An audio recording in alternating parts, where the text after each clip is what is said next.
welcome to our next lot of submitters. Just to let you all know that you have 10 minutes to present. That includes question time from councillors. There'll be a bell at 5 minutes, just to let you know you're halfway through, and then 2 bells at 10 minutes, and you're presenting from the top of the room here. And first up, we have Esperanza Alvarez, please.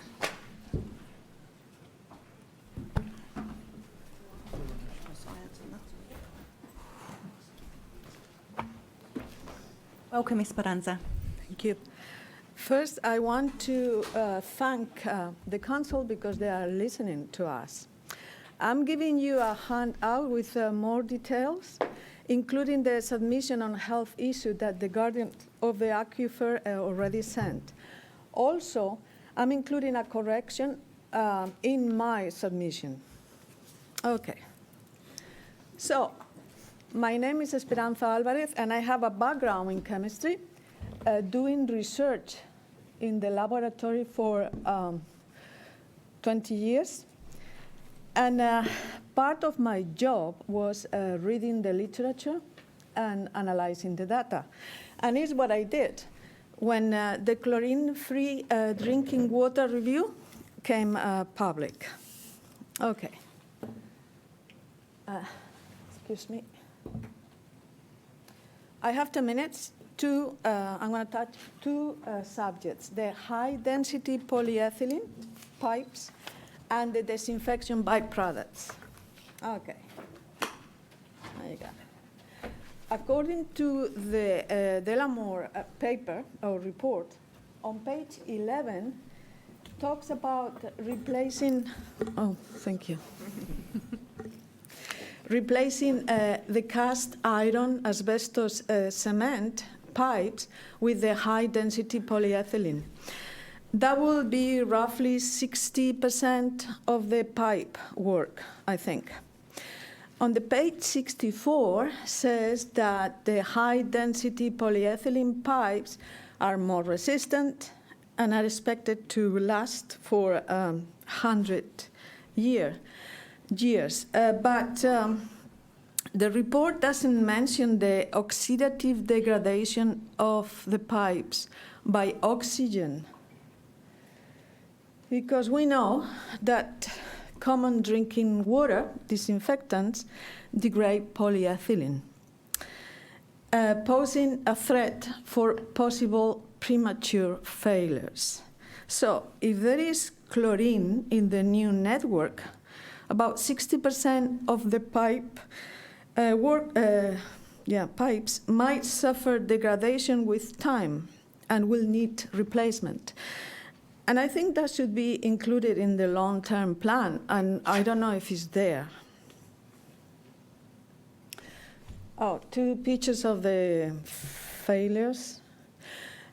2 studies on disinfectants with and pipe materials in drinking water. So they know, they study all of this. Okay, next one. Disinfection byproducts. Natural organic matter in the water, chlorine, form disinfection byproducts. Fortunately, Napier has a very low concentration in organic matter. So the analysis shows that shows few detectable byproducts in the network. So, and these detectable byproducts are below the maximum acceptable values. Cool, perfect, good. But what about the organic matter from the food? We met the Delamore team, and I asked them about that, about food and chlorine. And I showed them a 2020 paper by Price called about the chlorination of phenols. And I saw on the Delamore report here that they mentioned the paper about the disinfectant byproducts from the chlorination of water contaminated with phenolic compounds. But there is a problem. And the problem is not all the phenolic compounds are contaminating the water. So if you go back to the paper, see all these things are the phenols compounds that they are studied by Dr. Price, and not all of them are toxic. You have the guaiacol and the para-hydroxybenzoic acid, that they are flavoring agents. This phenolic acid is in the green tea. There are hundreds of papers on organic matter from the water, from the surface water, from lakes, from rivers, and there are few on organic matter coming from the food. I'm showing you two of them. 2015 paper is about disinfection byproduct with iodine when you use the iodized table salt. And this one is 2016 and is about formation of disinfection byproducts during the preparation of tea and coffee when you are making breakfast. Okay, so finally, the Delamore paper said that it will be good to undertake testing of the bore prior to chlorination to look for some of the phenolic compounds. And I think if your kitchen is a chemistry laboratory when you combine food with chlorinated tap water, what I suggest is to undertake the testing not at the network, but in kitchens near the chlorine dosing points, because it's where the chlorine is high. And that's all. Thank you, Esperanza. Just with regards to your first comment with HD PE pipes, so what you're saying is that if we were to upgrade our network with this material pipes, the chlorine in the network could actually lead to the early degradation? You go to the literature, is what they say, because it's not included in the standards in the high density polyethylene, but they're having problems with this. So it's a possibility, and I don't know why it's not in the report. I don't know. Thank you. Councillor Taylor. Yes, just further in that line of questioning, in the first slide, they talked about the polyethylene pipes having a lifespan of in excess of 100 years. And if there is this premature degradation, what do you think, or what does the research say that would reduce the life of that pipe to? So would it reduce it 50% to 50 years? Or depends on the network, depends on the concentration of chlorine, depends on the amount of water, the turbulence, the flow, depends. But it's a degradation of the pipe. So I don't know, 20 years, 30 years? Well, maybe 1,000 years, I don't know, but they say that is degradation of the pipes, the high-density polyethylene pipes. Is what science is saying. Depends on each network, right? Depends on concentration, composition, etc. But as a possibility, of course. So it wouldn't be expected to last 100 years? I don't think so, but I mean, there are experts that they can tell you about it. No longer got a question, Councillor Mawson. Councillor Crystal. Thank you for your submission, Esperanza.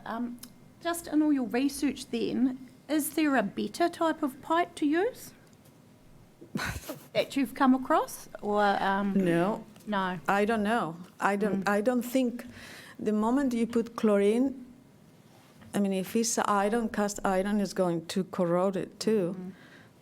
I don't know. Gold? I don't know. Platinum? I have no idea. Any further questions?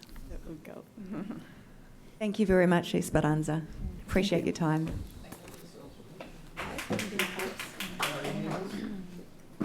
And I'd now like to invite Pauline Doyle from Guardians of the Aquifer.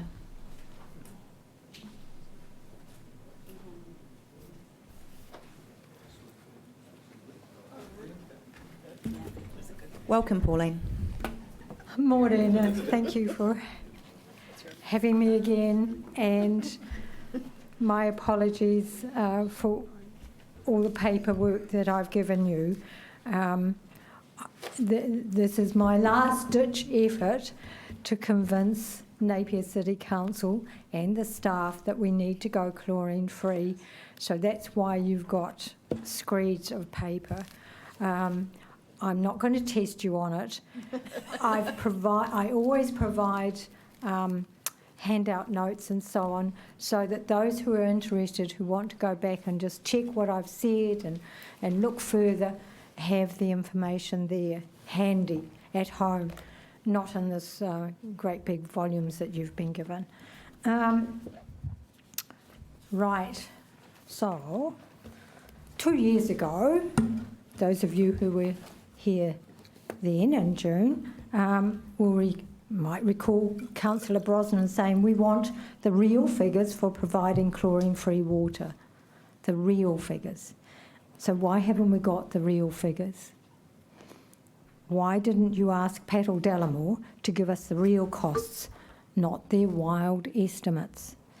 You've paid $250,000 to consultants to simply rubber stamp the so-called Master Water Supply Plan, which is not designed to give us chlorine-free water. Why are we following the Hastings model? Hastings are determined to have permanently chlorinated water. I spoke to them yesterday. Their eyes were shut, their ears were closed, and it was quite a hostile environment. On the other hand, if we follow the Dutch model for our groundwater, we could well save millions of dollars. Yes, we want chlorine-free water for Napier, and our first recommendation is immediately commission GHD to start work on the next stage of the chlorine review, independently of the Master Water Supply Plan, which sidetracked the previous consultants. GHD did this investigation for Christchurch City Council. They already know heaps about what's been done in the Netherlands, and they know why. And they know about the two different types of water source. Groundwater source for half the country, and filthy, contaminated, polluted with everything, river source for the other half of the Netherlands. That's where the Netherlands had to spend billions of dollars, not on taking the chlorine out of their groundwater supplies for half the country. It did take time, and the staff needed training, but they got there. And that was the first stage. The second stage took ages and cost billions. It won't cost Napier billions to get rid of the chlorine from our groundwater. We do not drink river water in Napier. And GHD peer-reviewed Patel Delamore's report and criticised the lack of adequate data and the consequent grossly overestimated costs. So don't waste any more money on Patel Delamore. As Dr. Alvarez has just explained, their recommendation of high-density polyethylene pipe, if we went down that track, we could need to be digging up the roads again in another 20 years' time. I don't want to see that. Recommendation number 2, that the Mayor of Napier invite Helen Beaumont from Christchurch to visit Napier as soon as possible, so she can explain how Christchurch is working with the Ministry of Health to gain exemption from mandatory chlorination. No point talking to the new water regulator who is not even up and running. It's the Ministry of Health you need to be talking to, and Christchurch has been talking to them for at least 2 years and gradually submitting water safety plans, and they have a pretty good idea, I know, I've spoken to their staff, of what's required. We need this information here in Napier. Recommendation 3, fast-track the leak detection program, employ more technical staff with the right equipment to identify whether in fact Napier's network is already nearing the 5% maximum leakage. Apparently there were only 4 mains leaks in the first third of the city that was checked, and they've been fixed, and that accounts for about 2% of our total network. So who knows, we may be well on the track. The public are getting very confusing messages about the dirty water problem. Back in 2019, the Water Safety Plan aim was to spend an extra $150,000 and commission Awatoto Board 2 by Christmas that year. Today, we're told the council needs to abandon 4 bores in Awatoto and Coverdale 1 and drill replacement bores, a total of 6 bores, and it all comes back to the permanent chlorination problem, which started in 2017. I've given you the email trail, and you'll see there that the former water manager contradicts what the current water manager is saying. Was the story with the drilling of Awatoto 2 bore.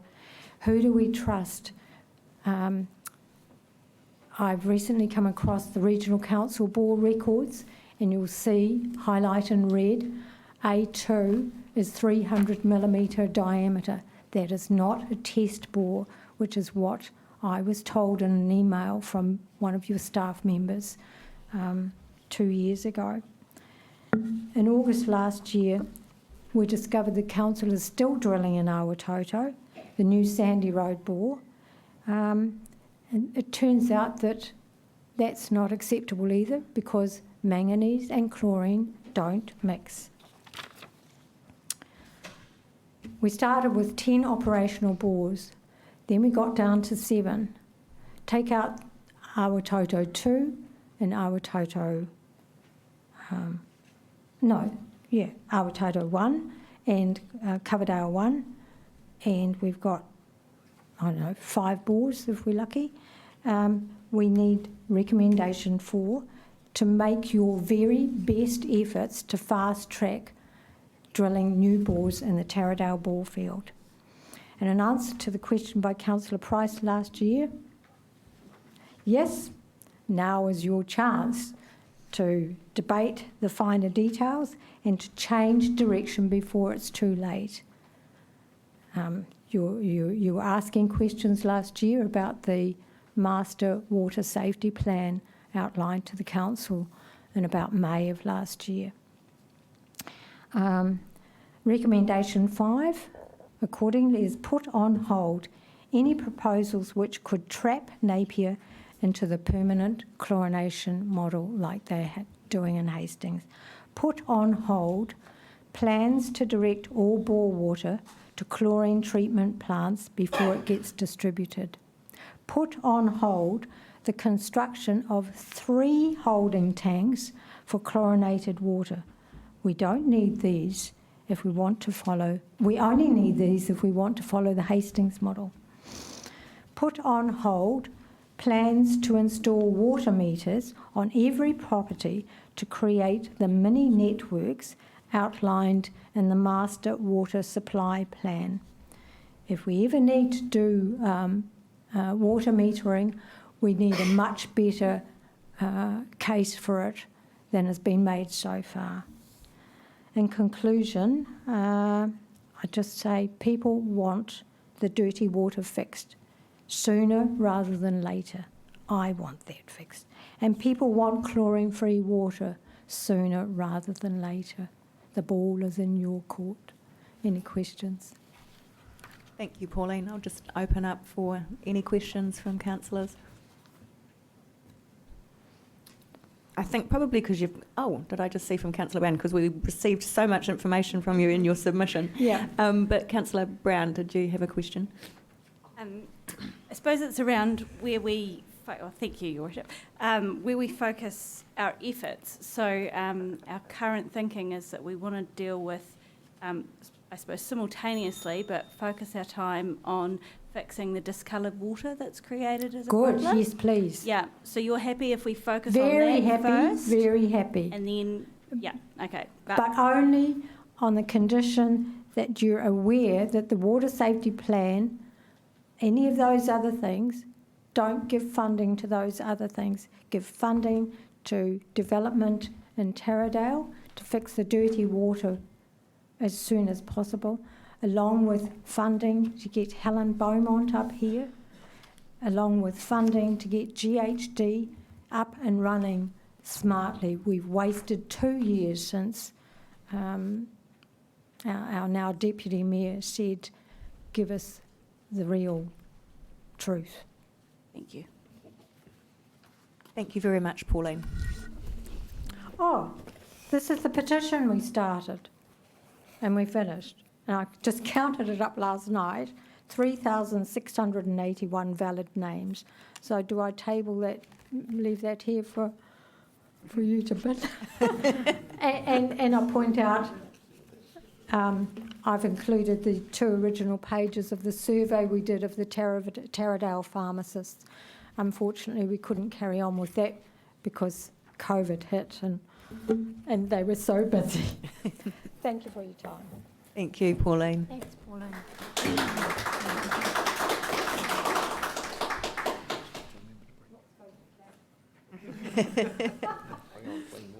And we now have John McGifford back for the second time today, presenting on behalf of Central Football. Good to see you again, John.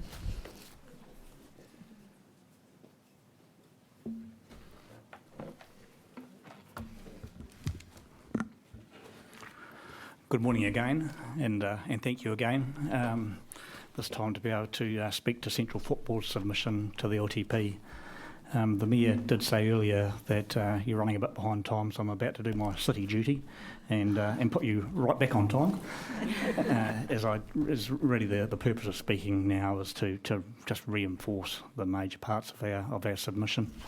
And I do hope you'll excuse me, I'm going to read direct from a script. So, in terms of Central Football's submission to the long-term plan, this was a submission based around the Park Island development and particularly the construction of an artificial for football as scheduled in the Park Island Master Plan. In terms of this commentary today, the driver is to reinforce to Council the need for this turf and start a process of engagement by Council with Central Football so as clarity of Council, Council's position with the planned turf can be obtained. As alluded to in the submission, this has been somewhat lacking, which is confusing given the turf is already clearly detailed as a priority in the Park Island Master Plan. By way of background and somewhat repeat of the submission, the Park Island Master Plan was formally adopted in 2013 with a staged approach to the development of the facility. The plan was reviewed in 2016 and changes adopted in 2017 and continues to identify provision for football, both training and playing, to better cater for current use and allow for future growth.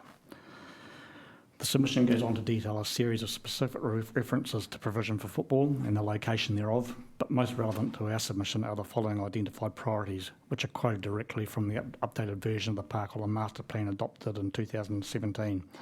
These read, and I quote here, based on assessment of expressed demand, there is need for 3 artificial turf fields at Park Island within the next few years, with further artificial turf fields demand warrants. The priority is as follows. Number 1, the important one, an initial artificial field outside Bluewater Stadium for use primarily by football and some use by the Hawke's Bay Rugby Union for its academy and off-peak demand periods until a rugby artificial turf field is developed at an expanded Tremaine. Number 2 is a rugby dedicated artificial turf is developed at an expanded Tremaine. And 3, a third artificial turf for hockey when player per field ratios in Hawke's Bay compared to national guidelines indicate the need for additional full-size capacity. Further details of short-term projects in the 2017 adopted version of the plan is A, the development of an artificial turf for football and related infrastructure adjacent to Bluewater Stadium, and B, improvement for Bluewater Stadium field drainage and irrigation plus floodlighting. In terms of the field work at Bluewater Stadium, we understand work is scheduled to commence in late 2021. This leaves point A being the artificial football turf, which would seem, given the above detailed priorities of 2017, should be fairly advanced by now.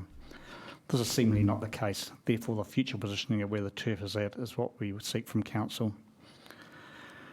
Again, as detailed in the submission, Central Football is well aware that the delivery of all the football infrastructure planned for Park Island is a long-term project scheduled over 17 years from 2020 to 2037, being a time frame Central Football are comfortable with. We do have a sense urgency for the artificial turf, given the priorities of the Park Island Master Plan we see or saw as an identified urgency for Council as well. The needs for and the benefits of a turf are referenced in our submission, so I will not repeat here. And such needs and benefits have been well identified by Council's own due diligence around the Park Island Master Plan, both prior to the original 2013 plan and the updated 2017 version. I now revert back to earlier comments that Central Football is very unsure as to where this agreed urgent piece of work sits with Council. Again, in repeat of our submission, in recent years, Central Football has been lobbying council officers around the importance of an artificial turf, and we've already done much work around costings and plannings. However, extracting from council details such as what likely timeframes are, what council's contribution would be, and investigating some preliminary site needs is proving very difficult.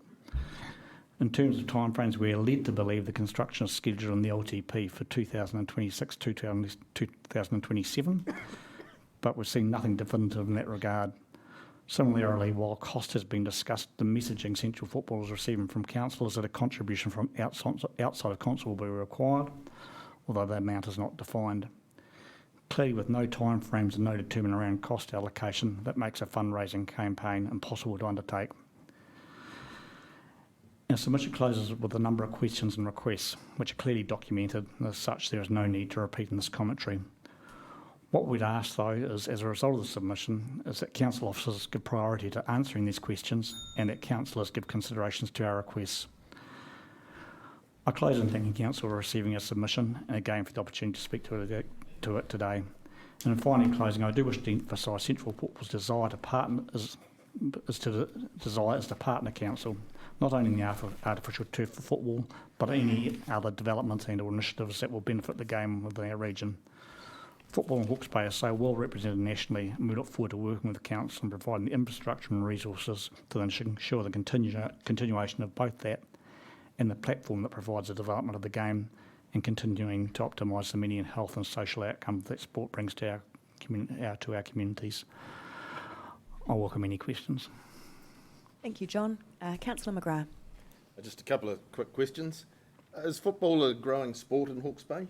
Yes, absolutely. Yeah, numbers. I know the numbers are very low, but it continues to grow about 2% per annum. But that's based on a very strong number base of close to 4,000 players in Hawke's Bay. And can I add, sorry, Councillor McGrath, that junior football is the most participated sport in New Zealand.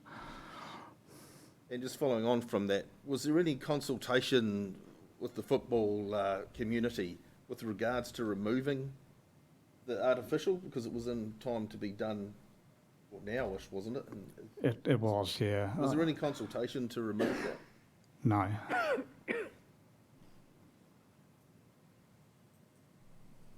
Any further questions? Thank you, John. Thank you. I'd like to invite Nick Penny to speak next, please.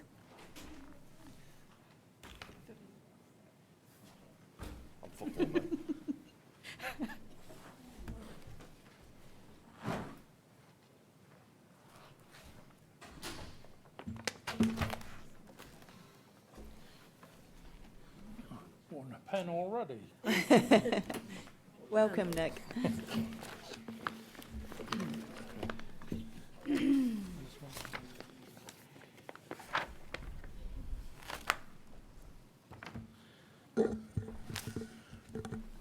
Good morning. Good morning. Thank you for this opportunity to present my submission. I won't go through the submission word for word, but bring out some major points that I feel need a bit of discussion in the future. My submission concerns the Faraday Centre, and I support its continued operation. I've been a volunteer at the centre for about 9 months now and thoroughly enjoy my involvement in the work. I was asked, just after I'd started working there, I was asked where I worked, and I told my friend, is the Faraday Centre. My friend looked really confused and said, "What's that? Is it a substance abuse clinic?" So the first thing I think we need is a proper name that identifies that we're not a substance abuse clinic, and that could be why people who have lived here for a long time haven't been down there, because they didn't need the service. This is the document that's been produced for the Faraday Centre, which I guess you've all read. I've read the document, and it goes into a lot of detail on the case for the museum's revitalisation. I agree with it. It's a good document. Congratulations to whoever put in the effort producing it. Talking amongst the other volunteers, all the points that we bring up as being roadblocks are all outlined in here. So it's a very well thought out document. For the Faraday Centre to be revitalised, it requires money to be spent on it. And this document lays out how the ownership would need to change and how the new organisation would look and operate. It's all good stuff, and all the steps follow a logical sequence. I'm in favour of that. One thing to be wary of is that the original intentions setting up the centre was built,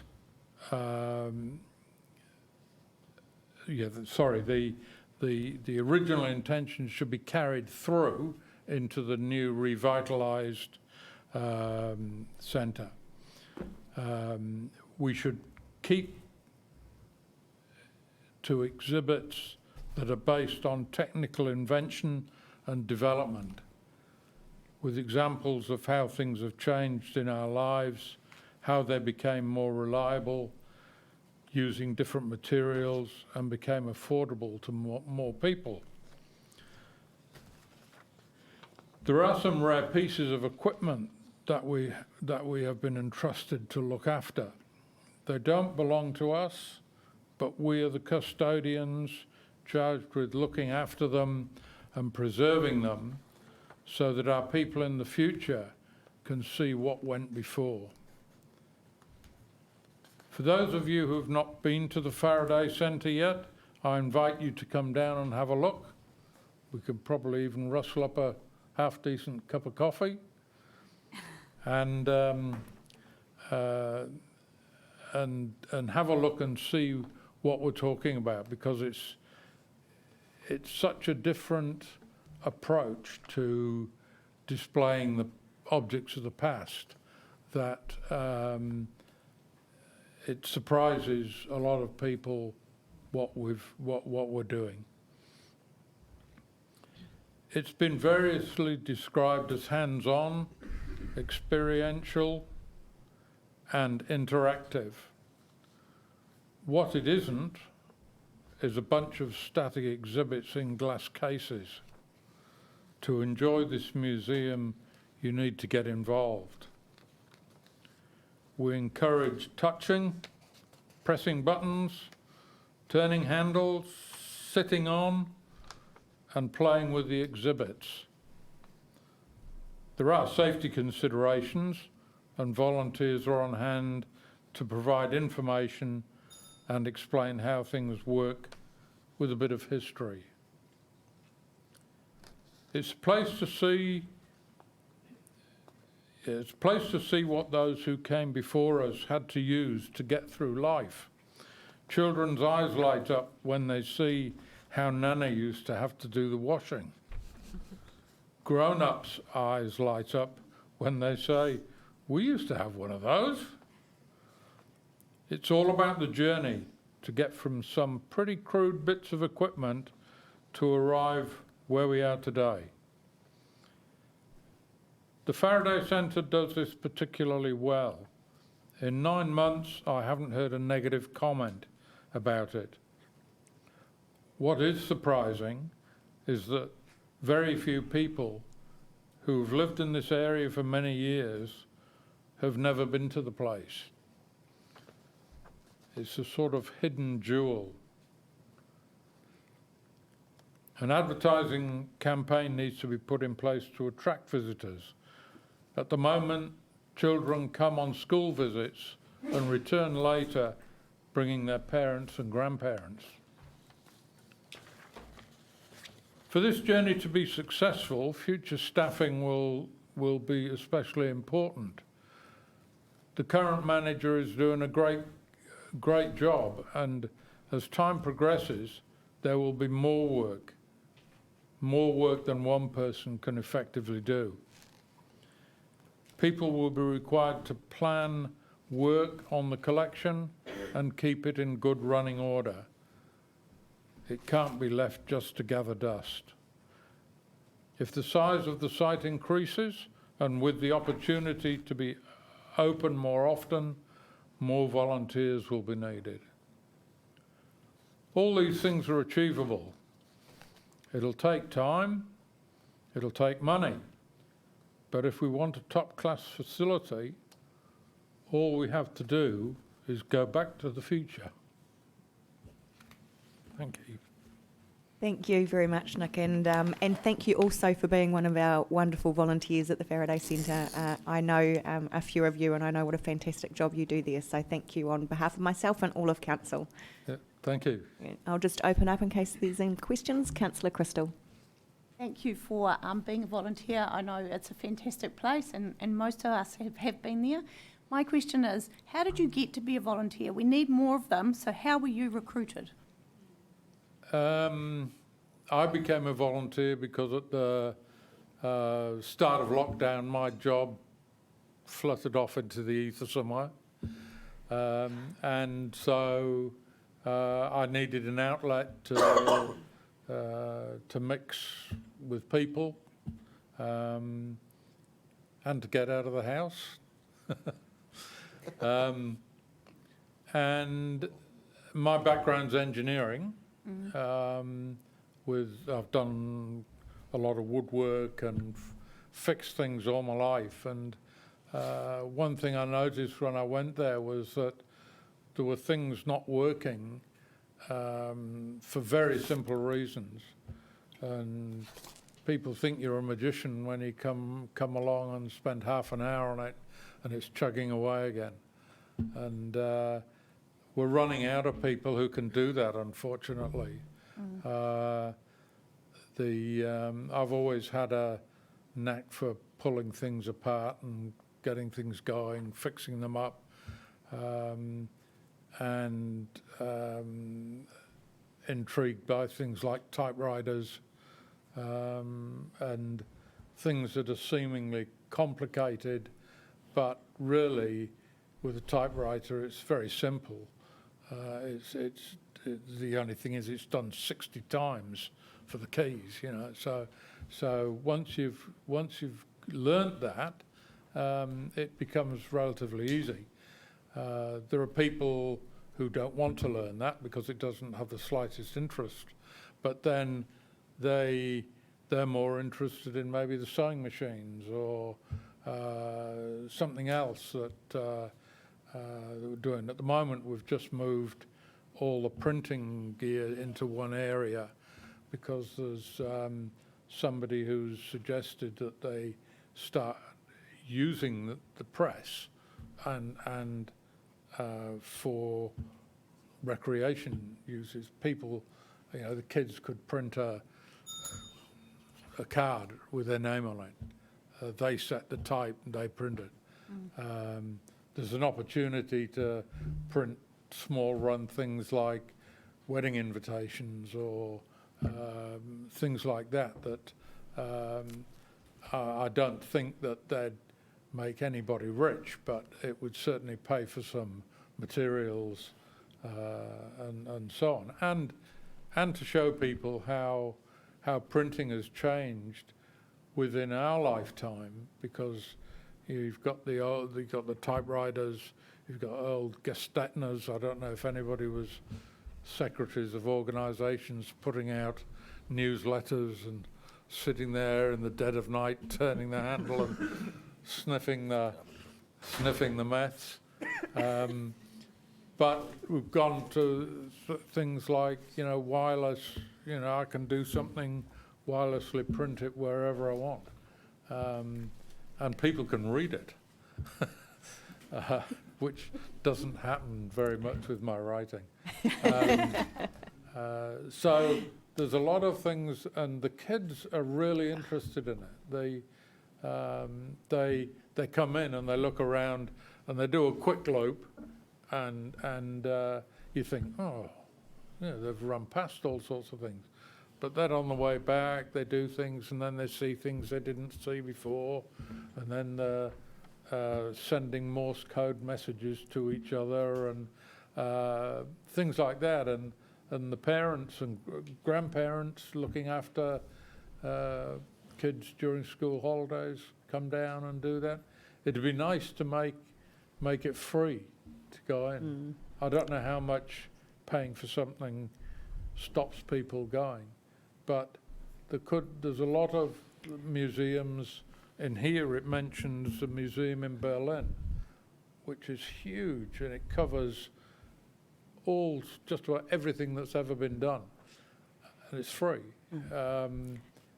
There have been... Sorry, Nick, to interrupt, but we've actually gone quite over your allocated time. Right, I'd love to sit here and listen to you for hours, but we've got other submitters waiting to talk, and it's lovely to see your passion for the Faraday Centre, because it really is a hidden gem here in our city. So thank you for coming in to submit to us today. Thank you. Well, I hope something can be successfully organised.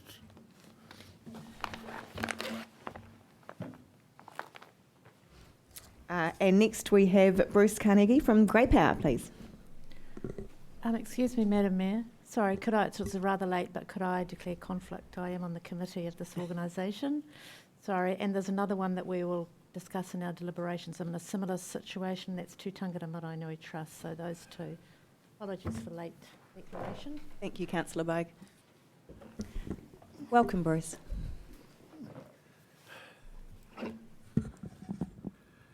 Right.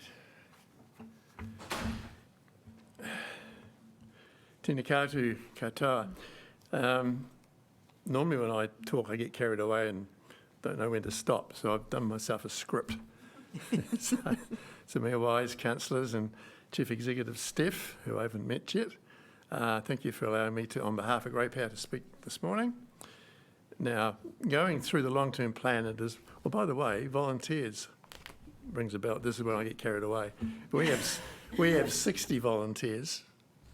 I had a phone call last night from another association who has as many members as us, but wanted to know, how do we get the volunteers? Because we've got volunteers, so much so that if we had 61, I'd be struggling to give something to the one person to do. So people are quite enthused in Napier to be part of what Grey Power is about and enjoy doing what we're doing. Anyway, going through the long-term plan, is obvious that the number one priority is to fix our 3 water problems, and that's been mentioned this morning. However, there are 3 concerns that Grey Power have, and they are: 1, the high cost of the proposed rates, the future of the pensioner flats, and if I still have some time at the end, I was also going to make some comments about the Faraday Centre. The rate rises and affordability. Our members have serious concerns about the level of proposed rates increases of 8% in the long-term plan. We hear from our members that the elderly, both renters and homeowners, are finding it very hard to have the money to pay for everyday essential expenditure such as electricity, insurances, clothing, doctors and dentists, all those things that are important to people, plus the rates. It is worth remembering that 24% of our residents live on a low income, which includes approximately 4,000 elderly people whose only income is the superannuation. That particular figure I calculated out from the approximate 16,000 people over the age of 65 that live in Napier. Pensioners whose only income is the national superannuation do not have enough income to live on without rent and rates increases. This is confirmed by the Retirement Expenditure Guidelines report published by the Massey University a couple of years ago. And the report stated that a two-person household living in a provincial area on a no-thrills budget is likely to spend around $14 a week more than the benefit. We have situations of elderly not turning heaters on, even though they get some help with that, going to bed early to keep warm, and due to the high costs, not able to go to the dentists or pay for their insurances. These are some examples. That, of course, affects health. As we're all living a bit longer, we also get have health problems which cost money. To help ease the pain of paying the rates, we have a rebate scheme, but sadly the criteria and eligibility for a rebate is not allowing enough discount to help the 24% of the people in that need. Example: a single beneficiary do benefit getting the rebate, but a couple do not, as their combined benefit is just on or above the criteria threshold. As an example to that, one of our members was offered he's a retired teacher, and he was offered to fill in for one day, just one day, which he did, not realising that when he calculated out for the rebate, he didn't qualify. That just one day's pay stopped him from getting a rebate. So Grey Power realises that the rates rebate is a responsibility of the central government, but unfortunately, we believe that they have not kept up with the minor superannuation increases through the years, which have reduced the barrier to the elderly being able to assess the rates rebate. So two things, Grey Power, we asked would like to do or happen. One, affordable rates, particularly for the 24% I mentioned of people on a low income. There's a real genuine concern out there I'm talking about elderly people because that's who we lobby for and advocate for, who have grave concerns about their situations that they're in. Number two is that could the Napier City Council please advocate or lobby central government, when you have that chance, to increase the threshold for eligibility for the rates rebate. The Grey Power Federation is doing this because we have those contacts as well. With support from our council, this could help in getting the government to recognise that the criteria levels for rebates needs to be changed. See, that's my 5 minutes already. Sorry. Last time it was 5 minutes and I ran out of time. Now, the housing one is in our submission, but I just blown it up a bit and read it out because I think we need to be aware.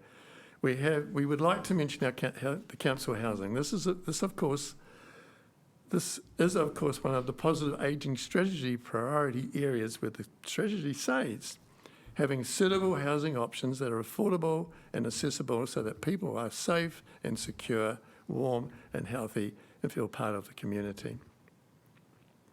We believe this means you will not turn your backs on the tenants in your subsidised flats and sell or lease them to another housing provider with different eligibility criteria. That's our big concern. If this happens, where will those seniors go? I spoke to a lady this morning that's been in one of your units 23 years. I thought, blimey. She retired at 65. She's now about 88 or something like that. If the market rentals were greater than what they're paying now, they would really struggle to be able to pay that. A social housing provider may buy with the cover of having only older tenants, but after 10 years they could sell up and make the situation even more desperate for fixed income seniors. Other alternatives must be investigated so we do not lose any of this accommodation. And bold print in what you would have read, we are opposed to having council flats lost from the public ownership of the people of Napier. That's just another concern. That's what we're about, and you need to know. Right. Now, the Faraday Centre was mentioned through a discussion with the committee, and I've got notes here to do with that. Although our members have enjoyed visiting the Faraday Centre and taking a step back into beyond a bygone era, our committee is concerned at the future costs this will incur for ratepayers. Here's their rationale. 1, there is a huge amount of costly work that needs to be done to make the centre safe and accessible. With our rates going through the roof, we are reluctant to approve this expenditure. Number 2, option two would decrease our rates, so this is preferable for us. Visitor numbers have dropped dramatically, and not all of this can be blamed on poor publicity. Volunteers are in short supply right across the community, and we just heard about some before. And once the Preverson family pulled out of the volunteer base, was seriously reduced. Parking is a problem in the area. Schools are not sending classes there anymore because of earthquake ratings. The ongoing operational costs will not be paid for by income. So again, this is going to be another facility that's heavily subsidised by ratepayers. No accessibility for wheelchairs. We already pay for a museum, can we afford 2? Put the money in the Aqua Centre or the library or pensioner housing, or use the savings to reduce rates. If you close it down temporarily, the trusts can look at its options and come back to the ratepayers. Thank you very much. Any questions, anybody? Any questions for Bruce? Thank you very much for your time, Bruce. That's all right. Pleasure. Thank you.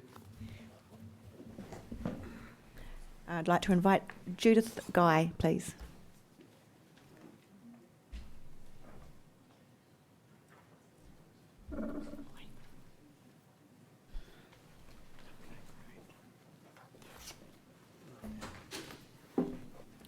Welcome, Judith. Good morning. Right, good morning, everyone, and hello again to the people that I saw last week. Look, we felt that our submission really applied both to the Revenue Funding Committee and also to the long-term plan. So thank you for listening yet again, but I feel that the core messages are really important. I've got my colleague John Ghost from me, and I'm representing a working group from the local National Labour Party. Right, what we're trying to do is say to the council that there are some clear philosophical stances that we agree with that are in the long-term plan, but that we think need further elaboration in the long-term plan. And further to the comments that the Grey Power representative just made, we support maintaining those flats within the council's remit and upgrading them as necessary through loans. We believe that ultimately it is a responsibility of council to try to ensure that we have affordable housing available to the older sector of our community. But it's not just the older sector that is the issue in New Zealand, as you know. Housing is a key problem right across the country, and particularly here in Napier, it's a major issue. If we look at the council's focus in recent years, there's always been a notion that when land has been released for development, that it's done so to bring additional revenue to the council to cover its costs, but additional revenue as well. There's no provision being made for affordable sections for low-cost housing in our community, and that is putting huge pressure on that sector of society in our community, and we all ultimately bear the cost of that. So what we're saying is that maximising the return on land as a principle shouldn't always be the key imperative, that the council needs to proactively, in its long-term plan, commit to making land available at cost so that we really are addressing every sector of society. So land availability is a critical problem. We need to actively seek out land where we can develop additional low-cost housing. When we look at Parklands, Te Awa, all of those recent developments, they've absolutely been targeted at middle and higher middle income earners. There's been nothing in the last decades to develop housing for low-cost colleagues. I mean, just to extend on that is simply that a lot of it is often the caveats attached to those sections that mean that only a person of what you might call an upper middle class income could possibly really afford it. So what we are asking is that the long-term plan actually include provision for sections, for areas, for housing that people on a lower income can afford, that it's actively built into the long-term plan. We're suggesting here that affordable sections should be transparent. They shouldn't be subject to auction or tender, that the prices are out there and then people can put in a bid for one of them against affordability criteria. As John was just saying, we need to look at, in some of these areas, looking at the covenant restrictions on these places. And I think last time I spoke to you about my in-laws who built a house here in Onikawa 55 years ago. And when they did that, they didn't have the money for a garage. They didn't have the money for the fencing around the property. But over a period of 8 to 10 years, many of those houses were developed with all of those things as people could afford them. We also support the move towards intensification of land, building two-storey properties, multi-unit dwellings, terraced housing with maybe shared community facilities, ways where we can actually maximise the use of that land rather than the current situation where we have single-storey bungalows neck to neck against each other on sections and new housing developments. One of the other concerns that came up was the rate changes in low-value areas. And, one of the intriguing things that I found when I went onto the rates calculator that you had on the public website was that actually it is disproportionate. And it's disproportionate for a number of reasons. People in Mariwa and Marae Nui are proportionally, in both percentage terms and in dollar terms, going to pay far more than people like me who live up on Bluff Hill are going to pay with the rates changes. And one of the reasons for that is simple economics 101, supply and demand. Because there has been no increase whatsoever in sections for low-cost housing for decades, those properties have actually gone up disproportionately.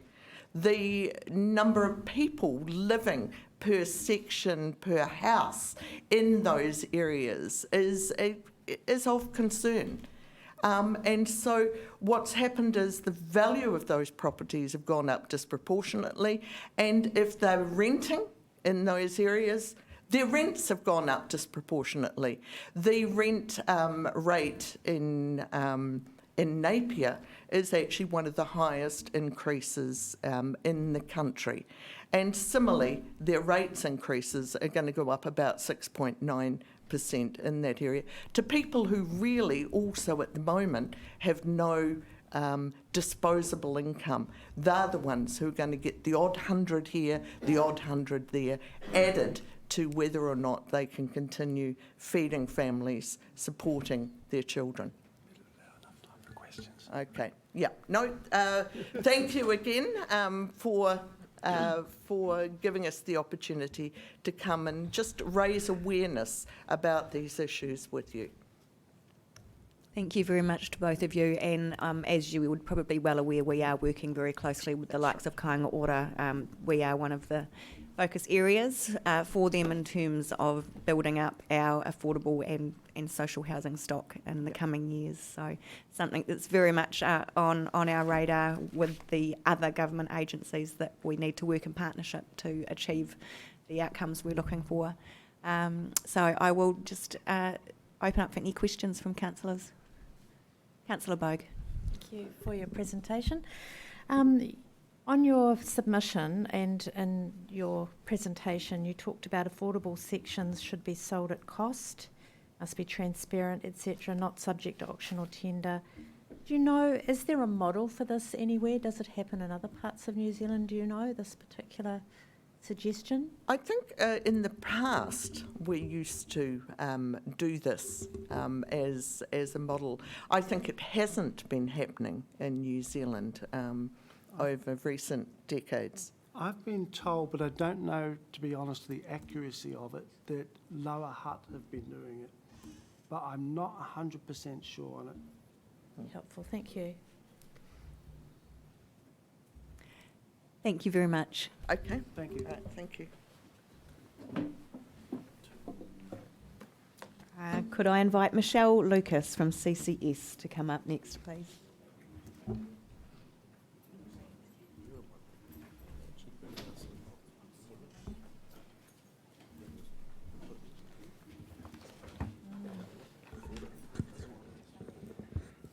Welcome, Michelle. Hi. So kia ora koutou. My name is Michelle Lucas and I'm here today on behalf of CCS Disability Action in my role as Access Coordinator for Tairāwhiti Hawke's Bay. Conscious that you guys have been here for a little while, so I'll try and keep your interest. So to CCS Disability Action is a community organisation that supports disabled people and advocates for their inclusion in our community. Accessibility is a major focus for our organisation, and we have a nationwide network of access coordinators who work closely with local government, as well as building and transport industries to identify opportunities to improve access and to promote inclusion for all. So we have founded LifeMark to support the provision of accessible homes throughout Aotearoa, and Barrier Free New Zealand, a division of CCS Disability Action, also promotes the utilisation of universal design principles to ensure buildings and public spaces are designed to meet the needs of all users. So in our submission to Council, we highlighted key areas which presented opportunities to improve accessibility and to remove barriers that have been affecting the people that we support, residents and visitors to our city, from fully engaging and participating in our community. Access and accessibility in the context of our submission means people's ability to use environments, services and products on an equal basis with others, and access barriers can be attitudinal, informational or physical. So a physical barrier which Council has the opportunity to facilitate positive change is the provision of mobility parking and improvements to infrastructure that supports transport throughout the city. So currently there are 2,570 registered mobility permit holders that reside in Napier, and a total of 5,261 permit holders living within the Hawke's Bay region. It is important to note that our office is processing on average 50 permits applications each month, with a substantial amount of these issued for impaired mobility as a result of illness or injury. This presents a number of challenges to address, as the allocation of mobility parks in Napier City does not meet the current demand from permit holders, and also a number of these parks are unable to be utilised due to their location and/or physical barriers that are presented by the surrounding environments. We recommend that Council conducts an accessibility audit of mobility parks and allocates funds accordingly to rectify any issues identified in the review. And Council should also align with the parking regulations adopted by the Hastings District Council so that these are consistent throughout the region. For example, a Hastings permit holder can park in a metered park at no cost, yet a Napier payment is still required, which presents further challenges for a person with impaired mobility or a disability to navigate when having to access the meter or use the meter itself. We also ask that Council engages with CCS Disability Action to enable the rollout of the Access Aware Parking app. This app will support Council to address the increasing problem of misuse of mobility parks through providing enforcement options. It will also promote increased accessibility throughout the city with the parking information contained in the app, which both residents and visitors to Napier can utilise. In our submission, we ask for Council to prioritise accessibility through the provision of an adequate budget that includes capital and maintenance funding for improvements to local infrastructure and to address and remove physical barriers currently restricting access. For example, public transport is not a viable option for a number of our residents due to issues with unsafe footpaths, the lack of curb cutouts and or steep gradients, which prevents them from making the journey from their home to a designated bus stop and also presents barriers to navigate when disembarking from the bus and travelling to their chosen destinations. So we suggest that Council engages the support of Tim Young and Smart Access to conduct accessibility infrastructure audit, which will highlight areas of concern. And Smart Access have also developed an app which empowers residents to document and report any issues with transport infrastructure, which will provide valuable data for Council to utilise. It also allows users to plan a safe journey before leaving their homes through the GPS location data, photos and information of up to 40 different variables that are important for disabled people when considering their journeys. So as a result of financial constraints, it is noted in the long-term plan that a number of projects proposed by Council have either been put on hold, the original scope has been amended, or the project is no longer viable. We recommend in lieu of these changes that Council prioritises conducting accessibility reviews for the existing property portfolio, recreational facilities, parks and reserves, and public spaces to identify opportunities for improvement that can be conducted during planned maintenance and or proposed upgrades. For example, the Aquatic Centre requires improvements to enable all users to enjoy this facility, and there were a number of recommendations made as a result of the recent public consultation. It is important that Council invests in this facility to bring it up to standard now that the new build is not possible. Council should ensure that any new facilities are built to current universal design standards, and in our submission we supported the proposal to delay the community centre to be built in Maraenui, as this will provide the opportunity to ensure that this facility is designed to be fully accessible for all to utilise. Changing places or similar equivalent fully accessible bathroom should also be incorporated into the design for this facility, and Barrier Free New Zealand can support Council throughout all aspects of the build to achieve the goal of having a community resource for all to enjoy. So with regards to the issue of housing, Council needs to become more actively involved in ensuring that housing stock meets our population's needs. The long-term plan should include expectations as to the numbers, locations and types of dwellings that should be built within the city to enable better planning for new infrastructure. Council should adopt a flexible approach to the planning and consent process for housing, which incorporates accountability to provide accessible homes in the community.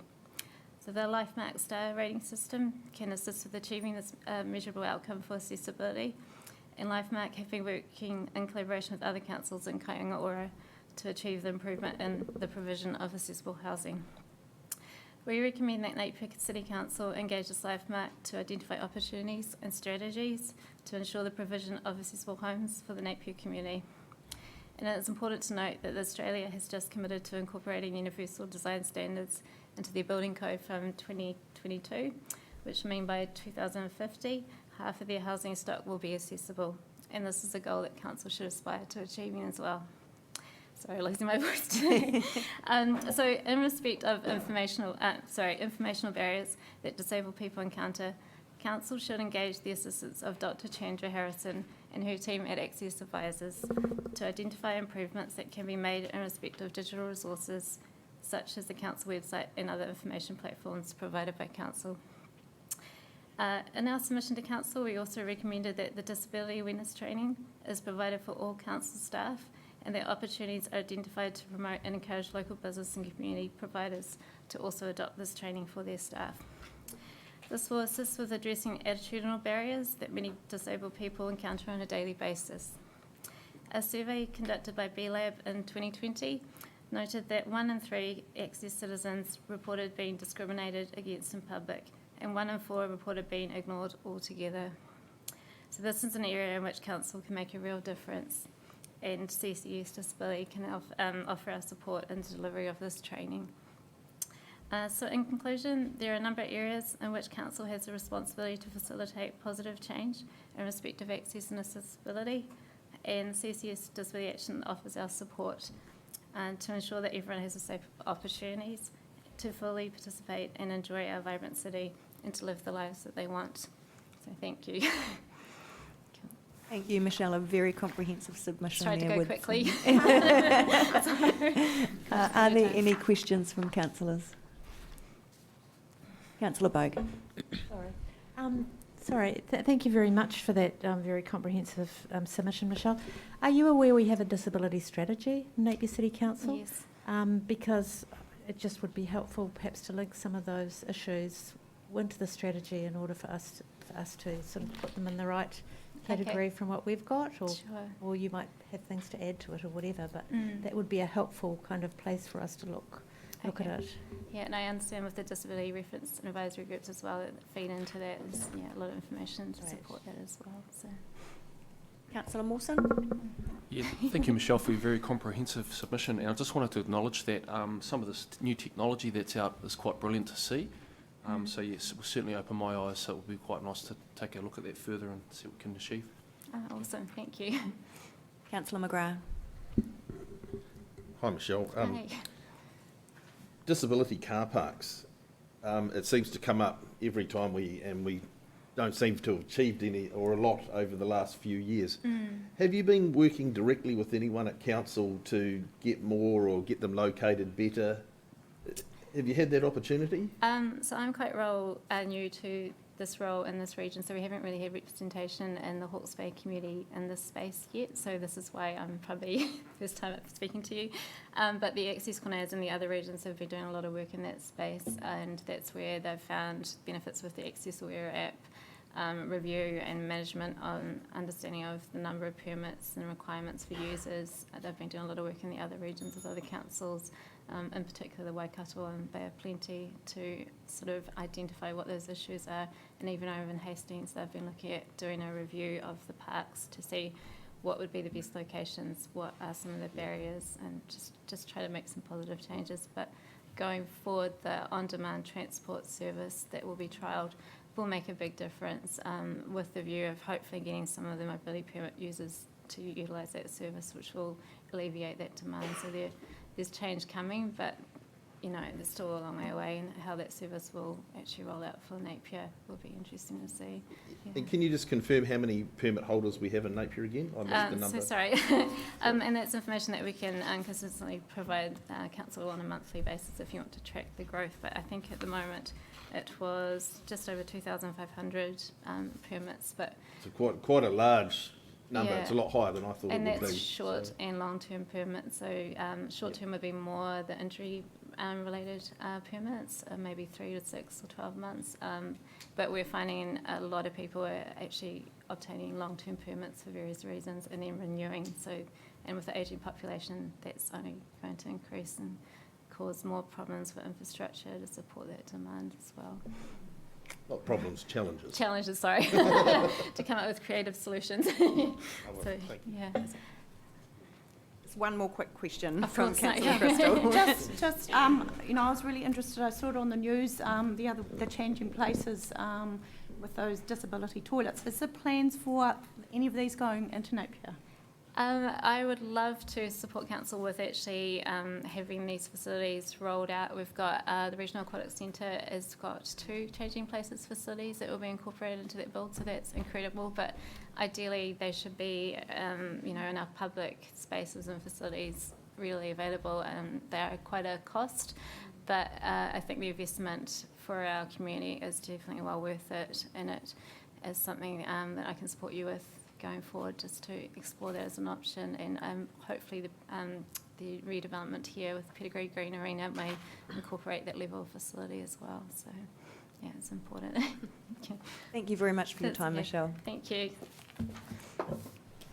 Can I invite Doug Evans from Barn Door, please?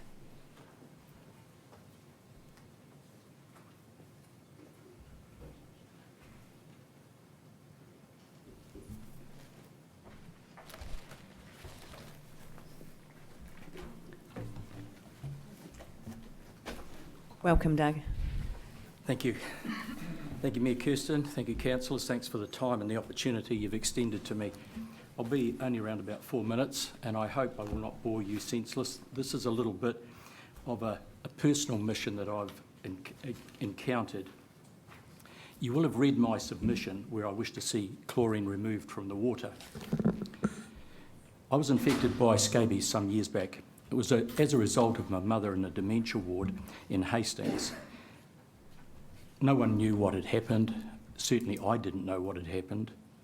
4 different GPs later, and I've got nowhere. I then had to wait for a skin specialist. He initially misdiagnosed me and said that I had eczema. After taking skin samples, he confirmed it was actually scabies. Now, this was several months after I'd actually contacted it.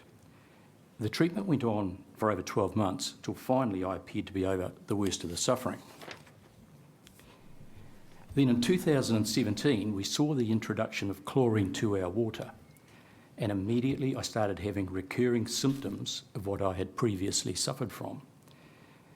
I've found the only relief I can get from the itching is daily application of sorbeline cream, which helps ease the itch and allows some sleep. Fine, you say, just toughen up and get over it. Sadly, I would say it isn't as simple as that, and I am only one of many people in our community suffering from skin complaints, and many don't have the wherewithal to come forward and explain their positions. I'd like to ask each and every one of you to consider very carefully the side effects that chlorine has. We've heard already from Pauline for Guardians of the Aquifer, we've heard from Esperanza, more on the scientific aspects of it, and we've also heard here this morning on many other issues facing you, and I understand that. All I can say is over the years, many planners have miscalculated. They have not considered the full consequences and ramifications of their decisions. If I can implore you to please listen carefully to the expert information and analysis. Balance that against those with vested political and commercial interests. Clarity is what is required by the ratepayers, and I would like to wish you well in your deliberations. Any questions? Thank you, Doug. Any questions from councillors? And I would certainly like to just acknowledge clearly the discomfort that it's causing for you, and obviously no one many others should. Yeah. Yeah. So thank you for your time today. Thank Doug. you. Can I invite Hans Rook, please?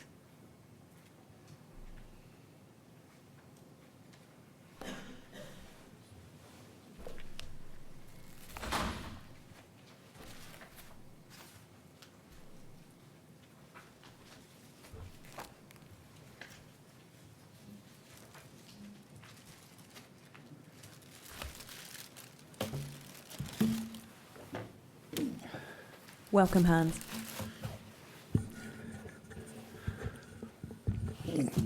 Thank you, Mayor. Tēnā koutou katoa. My name is Hans Rook, and I joined the Internal Affairs Department Wildlife Service in 1972, completing a 4-year traineeship in wildlife and freshwater fisheries management. I specialised in wetlands and wetland management and transferred across to the Department of Conservation when it was first established in 1987. Retiring in 2013 after 42 years of continuous service to conservation in New Zealand. I still contribute to significant conservation projects in retirement today as a volunteer. This includes both local and national projects. I object to the proposal to create an Ahuriri Regional Park for the following reasons. First and foremost, it was the outstanding wildlife values of Te Whanganui a Oroto that determined it being transferred to the Department of Conservation from Lands and Survey in '87. The proposed Ahuriri Regional Park includes large areas of land administered by the Department of Conservation who do not appear to be party to this proposal. I would question as to why they have not been consulted. The Ahuriri estuary is the largest estuary on the east coast of the North Island between the Bay of Plenty and Wellington, and is one of the most significant habitats of its type in the lower North Island. It is an estuary of local, regional, national and international significance and has a range of habitats important to birds, fish, invertebrates and plant life. It supports habitat of critically endangered species and is therefore crucial the estuary remains undisturbed. I've been involved with management of this special area since 1982 when I was first appointed to this district as the first wildlife officer. A proposed regional park designation does not reflect the true outstanding wildlife values of this area. Much of the Ahuriri estuary already has legal wildlife refuge status and other wildlife designations. In 2011, I instigated the Ahuriri Estuary Mātuku or Australasian Bit and Restoration Project. This project is carried out on private and public conservation land and involves the restoration and protection of Mātuku habitat at the upper estuary. We have approximately 200 traps protecting these critically endangered birds. The result of this work has produced the only increasing population of bittern that we know of in New Zealand today, at the head of Te Whanganui a Oroto. Mātuku have the same threat classification as takahe, kakapo, Chatham Island black robin, New Zealand shore plover, etc. 90% of Australia's Mātuku are gone, and the opinion of some of their wetland ecologists is that New Zealand may have more Mātuku than they have in Australia. Our New Zealand population is estimated at 750 to 800 birds, and they are the rarest heron in the world today. It is imperative that the habitat of these birds is protected and not threatened by prioritising recreational activities above conservation. Recreational activities and values which seem to be promoted as some of the features of this new proposed park are not appropriate in the upper estuary. 24/7 human disturbance, i.e. new pathways, recreational areas, will destroy some of those wildlife values. Habitat restoration and protection all seem rather vague and lacking in any real detail on how or where this will be done. These need to be carefully thought out and planned, otherwise we are in very real danger of destroying what we're trying to create and protect. This area should be managed in a way that protects its natural and historic values both now and in the future. The concept of removing the stop bank on the Napier City Council side of the outfall channel and moving this further back into the council farm has far-reaching implications that have clearly not been thought out. If this were implemented, it will drain the head of the Ahuriri estuary and destroy it. This will create a tube worm-infested tidal mudflat and ecological embarrassment for our Napier City Council, and I can show you evidence to support that observation elsewhere. I dried some out and I'll show it to you what you're dealing with. You're standing in a 44-gallon drum of petrol with a match. But I'll dry it so it doesn't smell, Kirsten, and you can have it so it's quite safe. The issue of tube worms not being considered as to its implications for new wetland water treatment areas on the farm or on expanded water areas proposed on the Landcorp farm. Before any decisions are made using this area, the Napier City Council, along with the Hawke's Bay Regional Council, should focus on the massive infestation of tube worm, which is currently choking the upper estuary, Taipo Stream, Puramu Drain, and the internal drain within the stop bank on the Landcorp farm. It's now gone up the Unihanga Road drain. Its rampant movement up our channels and drains leads into our built-up areas and implications for impeding floodwaters and flat areas around parklands, tamatea, green meadows and lower-lying areas around Taradale have not been considered. The impact on flooding events here should be a major concern to everyone. This unwanted organism has spread so rapidly in the main upper estuary in recent years that it is having a major impact by seriously impeding the tidal movement and water flushing. Our estuary is in danger of dying. I suggest to you as councillors you need to go and have a look at this problem. However, we may have one fact to assist in its control, and it's been my observation that it will not grow in 100% fresh water. This might be our silver bullet. The stop bank is our first line of defence against flooding, minor tidal waves, sea level rise. Any changes to the integrity of the stop bank, such as moving it, are fraught with danger and could cause serious flooding effects for parklands, Faraday, Tamatea, Green Meadows, Landcourt, Napier Airport. Local weather events such as flooding in Napier City last year, plus recent flooding in Canterbury, should give pause to think. Who owns and administers this bank? Does the Napier City Council own it? The concept of treating water behind stormwater via freshwater wetlands on the council farm and behind the existing outfall channel stop bank before its slow release into the main estuary is an excellent idea in theory, and the council needs to be commended for this. However, this must be approached with a great deal of caution. Parts of the farm are under the entry and exit aircraft routes in and out of Napier Airfield. The issue of bird strikes and the potential for downed aircraft needs to be seriously investigated. Any wetlands need to be built well either side of this entry and exit zone. Input from wildlife ecologists with practical hands-on wetland construction experience would be required if wetlands were to be established here. No mention's been made of the number of our fish species, including commercial fish species, that spend part of their life cycle in the estuary. Any changes to the flow of the estuary may impact on these species. Sewage in the estuary is a problem. When we have a moderate rain event in Napier, sewage is mixed with our stormwater and enters our estuary. Rectifying our sewage issues should be the focus of the council. We must never forget that Te Whanganui Orota was 3,840 hectares and only 470 hectares of that remain today. The compromises were made decades ago and we simply cannot condone any more, otherwise we'll have nothing left to compromise in the future. We cannot undo what's been done to the estuary in the last 170 years. However, we can make achievable size steps towards rectifying those problems and issues. That's our moral duty for future generations.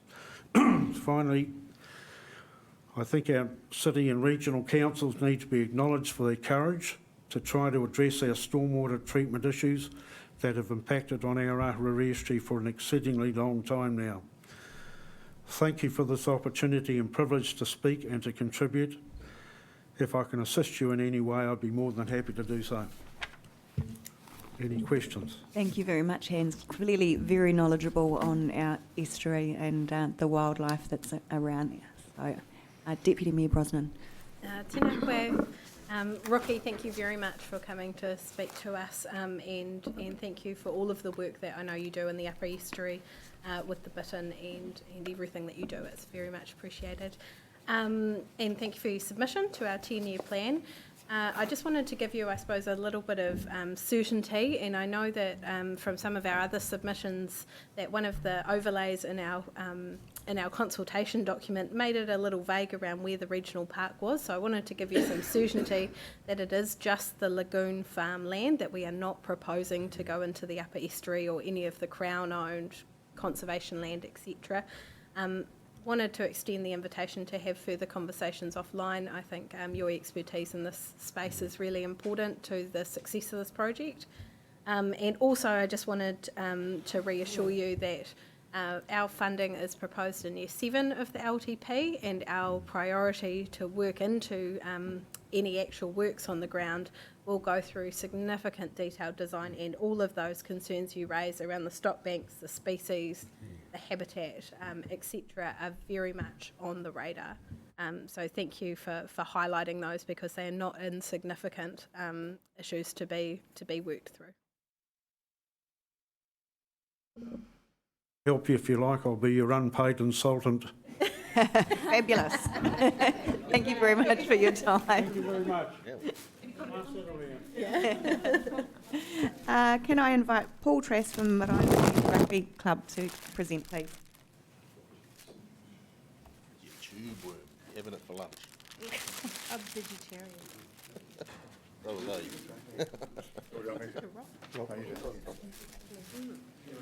And Doug Lang, welcome to you as well. Yeah, good afternoon, everybody.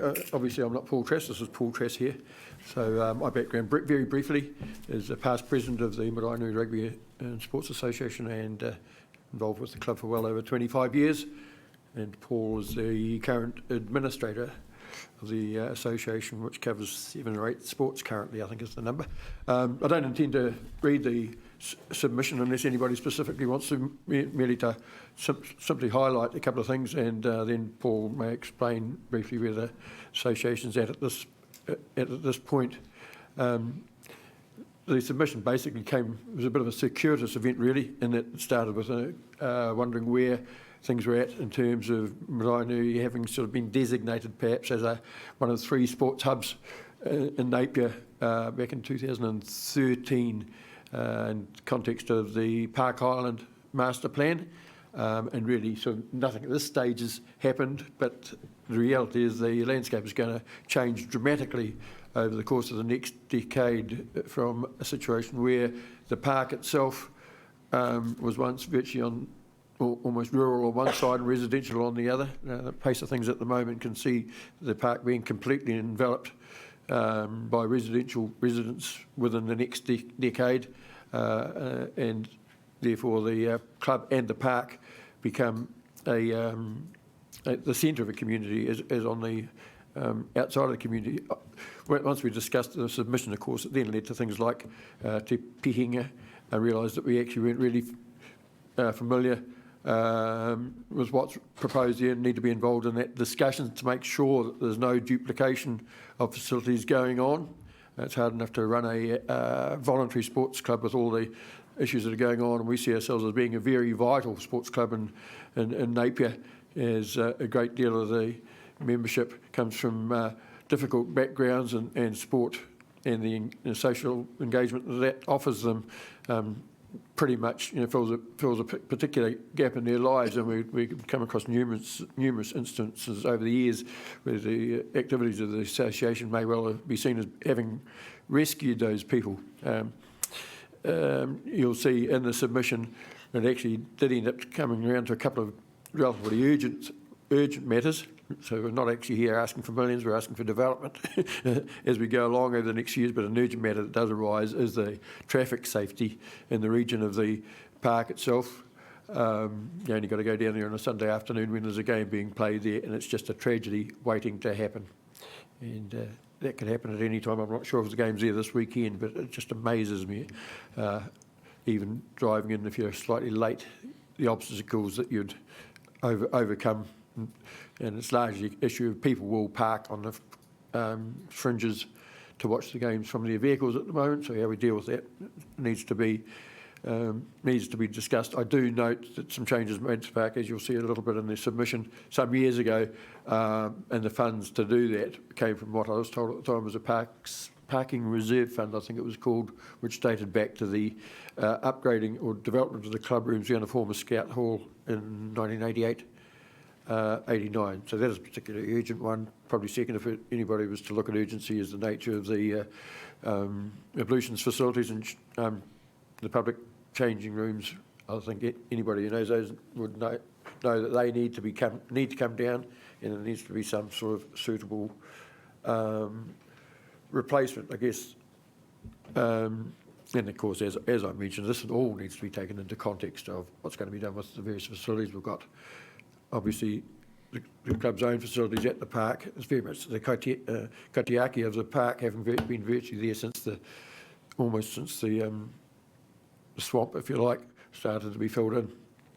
As I said, in context with what other facilities are available, Muki Marae, which is largely established from people within the club, just down the other end of the park, and then, of course, any new facility being built in the community centre, which is the shopping centre area of the park. The park and the clubrooms itself, as a result of this sort of residential development, are probably in fact, at present, probably the closest facility of that type for over a quarter of the city's population, if you just simply drew circles around things, and could be as much as a third, depending on the residential development of the future. So I guess that's perhaps all I can say at this stage. If I can pass over to Paul to give you a brief update, and then perhaps quite able to take questions. Thank you for the opportunity.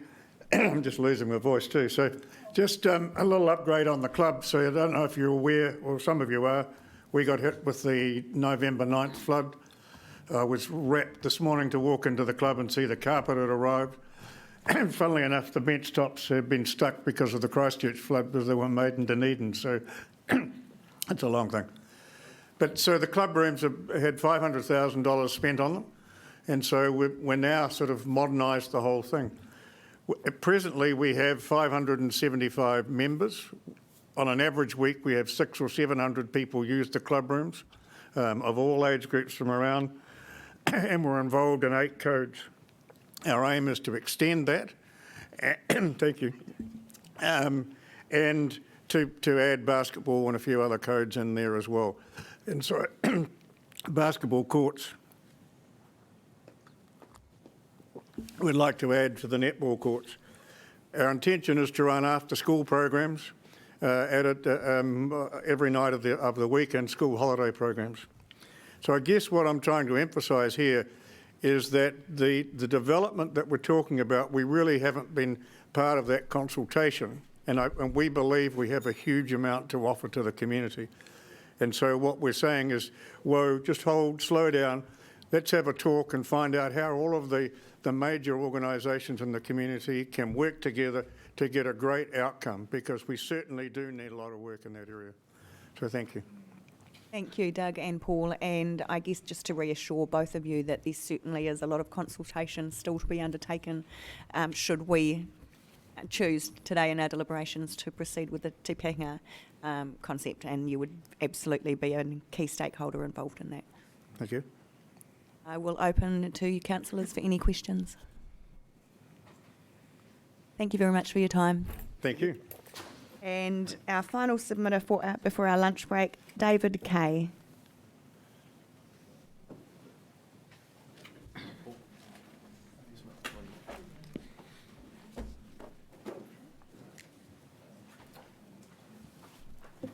Yes, Welcome, well, David. I've been sitting down the back there for a while, and I don't know, I feel sorry for you guys. You've been here all day.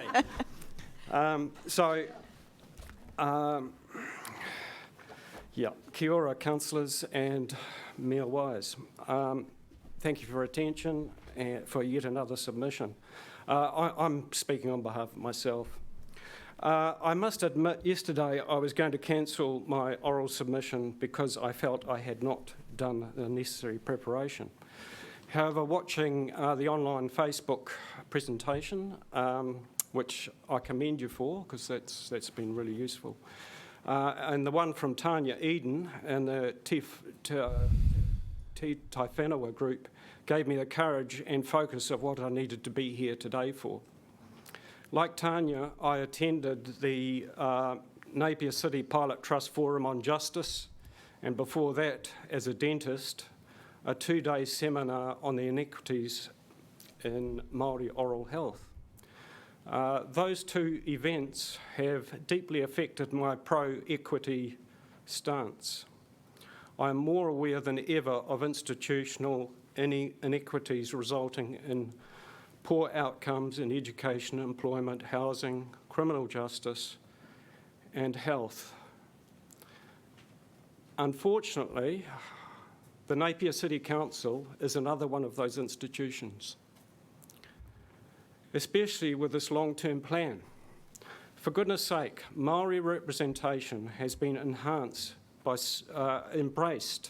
by central government, and it's no longer particularly brave for local government to take on a Māori worldview when it has since become the norm. The well-being of our community is surely dependent on values of manaki, which is kindness, reciprocity of goodwill, whanonga, connectedness, shared sense of humanity, and kaitaki, protectors, I'll say that again, kaitiaki, protectors of our intergenerational well-being. These should be aspirational basis for any 10-year plan and beyond. Current local body elections do not enable fair Māori representation. Consultation with Māori on issue-by-issue basis is far too cumbersome. It is regrettable that Napier City Council did not take the leap required to include Māori wards in the 2022 election. That's my rant. I will move on to my submission on Ahuriri Regional Park. It is clear that tangata whenua are major stakeholders in the conservation and recreation and mahinga mataitai of the proposal of Ahuriri Regional Park. I'm a minor player in that I live in the Faraday Hills at the head of the estuary channel, and the wetlands are below me. And I am aware of the previous speaker saying that they are the most successful breeding sanctuary for critically endangered Australasian bittern. I've only once heard their booming, their telltale booming, and have never spotted one. But they're very retiring and inconspicuous. So any recreational activity has to be aware of this because that would be disastrous for their survival. So I oppose any public access to the upper estuary.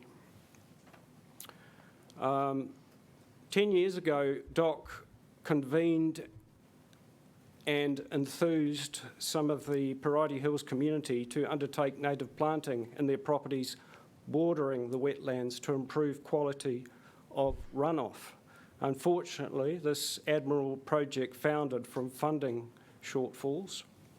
However, I would submit that many lifestylers and people bordering the estuary would take on something similar to be guided by council on the appropriate planting and DOC on the appropriate planting to enhance the ecology of the catchment.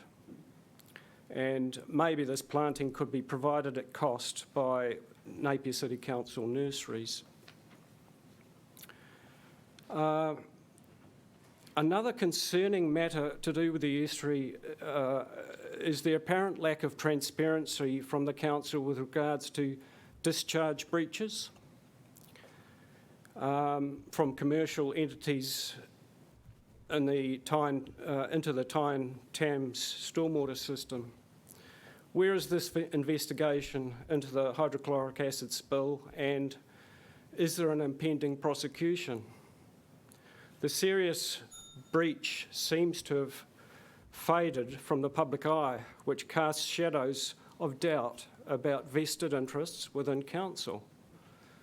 By contrast, the Hawke's Bay Regional Council immediately prosecutes an orchardist for cyclists riding into their spray drift. My point is, the public need to see consequences to these breaches.